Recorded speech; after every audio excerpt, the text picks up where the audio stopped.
हा कोरोनाचा काळ येऊन गेला. या कोरोनाच्या काळामध्ये अस्पृश्यता काय असते, अनटचेबिलिटी, एकमेकाला हात लावताना लोक घाबरायचे.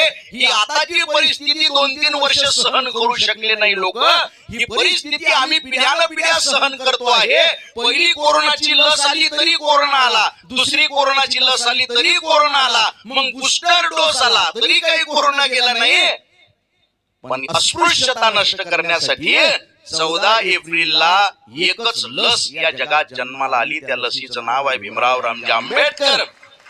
राज्यघटनेचे शिल्पकार महामानव डॉक्टर बाबासाहेब आंबेडकर ज्यांनी आम्हाला सांगितलं, रस्त्यानं चालताना एखादा पिवळा धातूचा तुकडा दिसला तर त्याचा आपण सोनं म्हणून स्वीकार करतो का?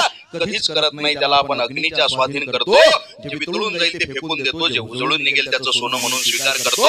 मग आमच्या तत्वांबद्दल आम्ही एवढे गाफील का? आमच्या तत्वांना सुद्धा आम्ही ज्ञानाच्या अग्नीत झोकून दिलं पाहिजे. जे वितळून